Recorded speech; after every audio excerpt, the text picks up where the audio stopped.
신축 아파트를 사는 것은 많은 사람들의 꿈입니다. 하지만 많은 사람들은 아파트를 사려면 대출을 받아야 한다는 사실을 알고 있습니다. 실제로 대부분의 사람들은 주택 구매를 위해 대출을 이용합니다. 이때 대출을 얼마나 받아야 하는지 고민하는 사람들도 많습니다.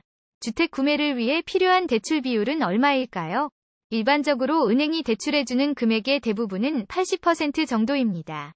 이는 사람들이 많은 지출을 해야 하는 상황에서 조금은 도움이 될 수 있습니다. 하지만 80% 대출을 받아 신축 아파트를 사도 될까요? 이에 대한 답은 상황에 따라 다를 수 있습니다.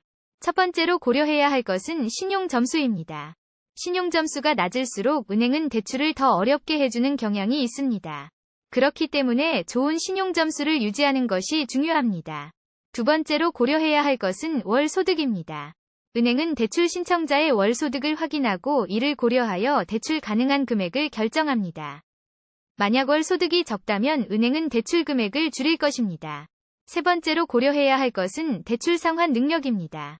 은행은 대출 신청자가 이자를 포함한 상환 금액을 감당할 수 있는지 확인합니다.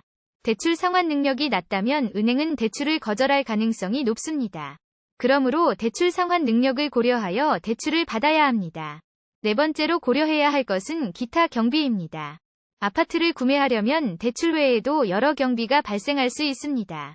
이는 아파트 관리비, 부가세, 중개 수수료 등으로 구성될 수 있습니다. 따라서 이러한 기타 경비를 고려하여 대출을 받아야 합니다. 마지막으로 고려해야 할 것은 아파트의 가치입니다. 아파트를 사는 것은 자산을 형성하는 한 방법입니다. 하지만 아파트의 가치가 하락할 가능성도 있다는 것을 염두에 두어야 합니다. 만약 아파트의 가치가 하락한다면 대출 상환에 어려움이 있을 수 있습니다. 따라서 아파트의 가치를 신중히 고려하여 대출을 받아야 합니다. 결론적으로 80% 대출을 받아 신축 아파트를 사도 될지는 개인의 상황에 따라 다릅니다. 신용점수, 월소득, 대출 상환 능력, 기타 경비, 아파트의 가치 등을 고려하여 결정해야 합니다. 또한 은행의 대출 조건과 정책에 따라서도 결정이 달라질 수 있습니다. 따라서 아파트 구매를 계획하는 사람들은 신중한 판단을 필요로 합니다. 고객은 은행과 상담하여 자신의 상황에 맞는 최선의 결정을 내려야 합니다. 아파트는 오랜 기간 동안 거주하는 것을 고려해야 하는 중요한 결정입니다. 따라서 신중한 타협과 충분한 준비가 필요합니다. 80% 대출을 받아 신축 아파트를 사도 되는지에 대한 결정은 쉽지 않습니다. 하지만 개인의 상황과 목표를 고려하여 올바른 선택을 할 수 있습니다. 아파트 구매는 투자의 일환으로도 볼 수 있습니다.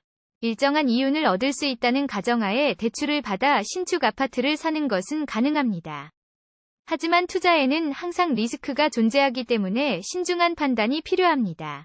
80% 대출을 받아 신축 아파트를 사느냐는 최종 결정은 개인의 책임입니다.